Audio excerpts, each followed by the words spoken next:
A capacidade de desenhar uma linha no tempo que volte ao passado, até a primeira igreja, através da sucessão apostólica, é um argumento usado por várias igrejas diferentes para afirmar que sua igreja é a única igreja verdadeira. A Igreja Católica Romana faz tal alegação. A Igreja Ortodoxa Grega faz esta alegação. Algumas denominações protestantes fazem esta alegação. Alguns dos cultos cristãos fazem esta alegação.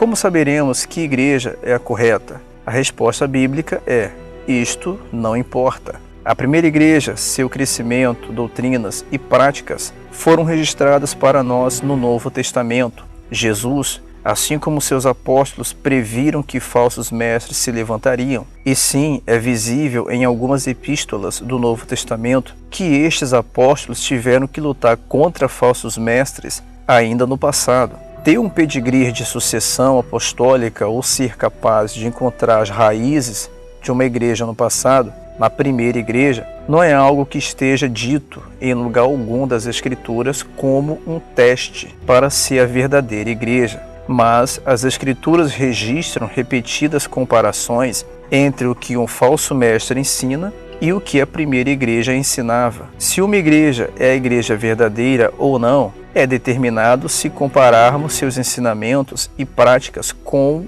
os da igreja do Novo Testamento, como registrado nas Escrituras. Por exemplo, em Atos 20, versículo 17 ao 38, o apóstolo Paulo tem uma oportunidade de falar aos líderes da igreja na grande cidade de Éfeso uma última vez, face a face. Nesta passagem, ele os adverte que falsos mestres não somente surgiriam entre eles, mas também dentre eles. Paulo não expressa o ensino de que eles deveriam seguir a primeira igreja organizada como segurança para a verdade, mas ele os encomenda a segurança de Deus e a palavra de sua graça. Por esta razão, a verdade poderia ser determinada ao se depender de Deus e da palavra de sua graça, ou seja, as Escrituras. Veja em João capítulo 10, versículo 35. Esta confiança na palavra de Deus, ao invés de seguir certos fundadores individuais, é vista mais uma vez em Gálatas capítulo 1, versículo 8 e 9, onde Paulo afirma: mas ainda que nós mesmos ou um anjo do céu vos anuncie outro evangelho, além do que já vos tenho anunciado, seja anátema. Assim como já vô-lo dissemos, agora de novo também vô-lo digo: se alguém vos anunciar outro evangelho, além do que já recebestes, seja anátema. Porque isto, a base para se diferenciar a verdade da mentira, não é baseada em quem está ensinando, nós mesmos ou um anjo do céu, mas se é o mesmo evangelho que eles já receberam. E este evangelho está registrado nas Escrituras. Outro exemplo desta confiança na palavra de Deus é encontrado em 2 Pedro. Nesta epístola, o apóstolo Pedro está em luta contra falsos mestres. Fazendo isto, Pedro começa a mencionar que nós temos muito firme palavra para confiar mais do que até ouvir a voz de Deus dos céus, como aconteceu na transfiguração de Jesus. 2 Pedro capítulo 1, versículo 16 ao 21. Esta muito firme palavra é a escrita palavra de Deus. Pedro diz a eles novamente para serem cuidadosos das palavras que primeiramente foram ditas pelos santos profetas e do nosso mandamento, como apóstolos do Senhor e Salvador. 2 Pedro, capítulo 3, versículo 2. Tanto as palavras dos santos profetas quanto os mandamentos que Jesus deu aos apóstolos estão registrados nas Escrituras. Como determinamos se uma igreja está ensinando a correta doutrina ou não? O único padrão infalível que temos, segundo as Escrituras, é a Bíblia. Isaías 8, versículo 20, 2 Timóteo 3, versículo 15 ao 17, Mateus 5, versículo 8, João 10, versículo 35, Isaías 40, versículo 8, 1 Pedro capítulo 2, versículo 25, Gálatas 1, versículo 6 ao 9. A tradição faz parte de qualquer igreja, mas esta tradição deve ser comparada com a palavra de Deus, sob pena de ir contra o que é verdadeiro. Marcos capítulo 7, versículo 1 ao 13.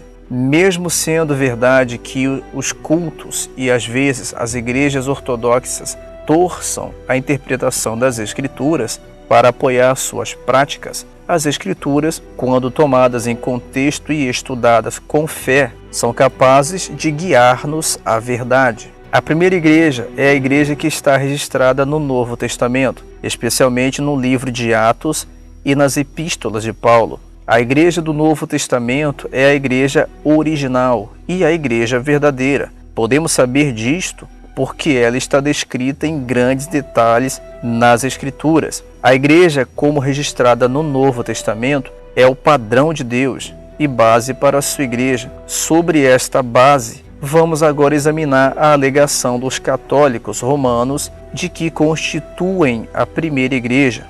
Em nenhum lugar do Novo Testamento encontraremos a única igreja verdadeira, fazendo qualquer das seguintes coisas: orando a Maria, orando aos santos, venerando Maria, submetendo-se ao Papa, tendo um sacerdócio selecionado, batizando um bebê, observando as ordenanças do batismo e a ceia do Senhor como sacramentos ou passando a autoridade apostólica a sucessores dos apóstolos. Todos estes são elementos centrais da fé católica romana. Se a maioria dos elementos centrais da Igreja Católica Romana não são praticados pela Igreja do Novo Testamento, a primeira e única igreja verdadeira, como então pode a Igreja Católica Romana ser a primeira igreja? Um estudo do Novo Testamento claramente revelará que a Igreja Católica Romana não é a mesma igreja descrita no Novo Testamento. O Novo Testamento registra a história da igreja desde aproximadamente 30 anos depois de Cristo a aproximadamente 90 anos depois de Cristo. No segundo, terceiro e quarto século, a história registra várias doutrinas e práticas católicas romanas entre os cristãos primitivos. Não é lógico que fosse mais provável que os cristãos primitivos entendessem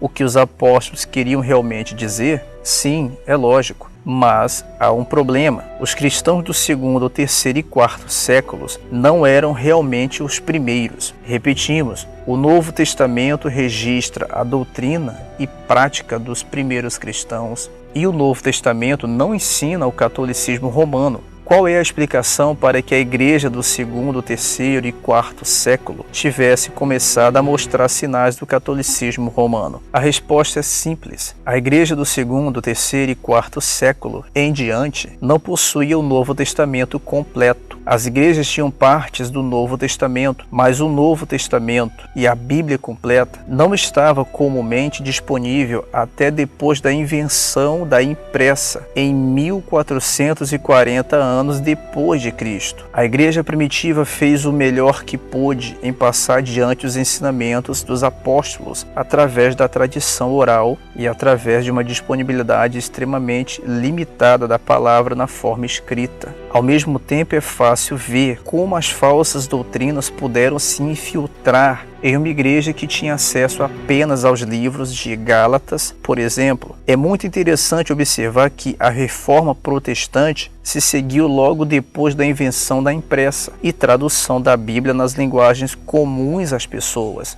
Uma vez que as pessoas começaram a estudar a Bíblia por si mesmas, tornou-se muito claro quão longe a Igreja Católica Romana tinha se afastado da igreja descrita no Novo Testamento. As Escrituras nunca mencionam que a igreja veio primeiro, como a base para determinar qual a verdadeira igreja. O que elas ensinam é que se deve usar as Escrituras como o fator determinante para sabermos qual igreja está pregando a verdade e, desta forma, é fiel à primeira igreja. É especialmente importante comparar as Escrituras com os ensinamentos de uma igreja em termos dos assuntos centrais, com a total divindade e humanidade de Cristo, a expiação pelos pecados através do seu sangue no Calvário, a salvação do pecado pela graça por meio da fé e a infalibilidade das Escrituras. A primeira igreja e a igreja verdadeira estão registradas no Novo Testamento. Esta é a igreja que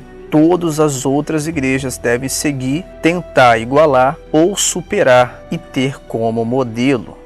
Se você gostou desse vídeo, não saia desse vídeo sem dar o seu gostei, para que possamos ganhar relevância aqui no YouTube.